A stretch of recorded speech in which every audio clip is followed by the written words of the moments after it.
அசோக் நகர் அரும்பாக்கத்துலேயும் ஒரு black commercial ஒரு black advertisement form பண்ணதுக்கு அப்புறம் அவங்களுக்கு அப்படியே மெயின்டெனன்ஸ் ஹேண்ட் ஓவர் பண்ணிட்டு நம்ம வெளியில வந்துடுறோம். சார் என்ன சொல்றாங்க, அவங்களுக்கு ஒரு ஆப்ஷன் கொடுக்கலாம். நம்ம ஒரு மெயின்டெனன்ஸ் விங் ஒன்று கிரியேட் பண்ணி எல்லா அபார்ட்மெண்ட்டும் மெயின்டெனன்ஸுக்கு நம்மள இது பண்ணலாம். சப்போஸ் ரெசிடென்சியல் அசோசியேஷன் ஓகேன்னா என்டையர் மெயின்டெனன்ஸ் ஆப்ரேஷன் நம்ம பண்ணி கொடுத்துட்டு அதுக்கான ஃபீஸை வந்து கலெக்ட் பண்ற மாதிரி பண்ணலாம்.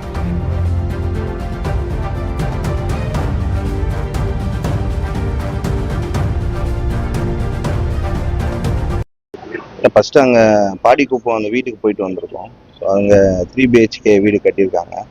ஒரு 80 வீடு அங்கே கட்டி வச்சுருக்காங்க. பட் ரெண்டாவது இங்கே மண்டபம் வந்திருக்கோம். மண்டபம் நல்ல ஸ்பேசஸாக 600 பேர் சீட்டர்ஸ் எல்லாமே இருக்குது. கொஞ்சம் கோவிட்லேருந்து அதை யூஸ் பண்ணாமல் வச்சுருக்காங்க. ஸோ அது கொஞ்சம் இது பண்ண சொல்லியிருக்கேன். இப்போ தான் பொறுப்பு எடுத்திருக்கேன். வரும் காலங்களில் எல்லாத்தையும் மாற்றத்தை கொண்டு வரதுக்கான வேலையை பார்த்துட்ருக்கேன். இல்லை அது எல்லாமே முடிஞ்சிச்சு. ஒரே ஒரு அப்ளிகேஷன் சிசி கம்ப்ளீட் சர்டிஃபிகேட் மட்டும் வாங்கணும். அது இன்னொரு 1 வீக்ல வந்துடும். அது வந்ததுக்கப்புறம் சிஎம்க்கு வச்சு அதை இனாகிரேஷன் பண்ணுறதுக்கான வேலையை பார்க்குறோம்.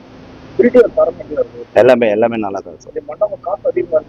இல்லை அப்படிலாம் இல்லை. இது கொஞ்சம் இந்த கோவிட் இதில் வந்து கொஞ்சம் யூஸ் பண்ணியிருக்காங்க. அதுக்கப்புறம் அது கிளீனிங் எல்லாமே நடந்து அந்தந்த வேலைக்கு பார்த்துருக்காங்க. மண்டபத்தோட கொஞ்சம் இதெல்லாம் கொஞ்சம் ஆல்ட்ரேஷன் கொஞ்சம் பண்ணியிருக்காங்க. ஸோ இதுக்கப்புறம் இதை பயன்பாட்டு கொண்டு வரதுக்கான வேலையை பார்த்துட்ருக்கோம்.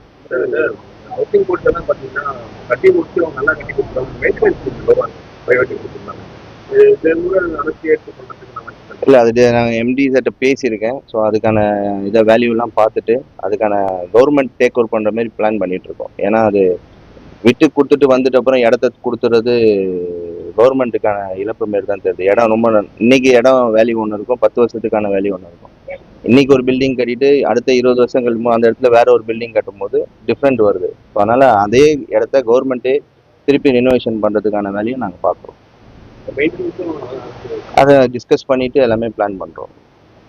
தேங்க்யூ, நன்றி.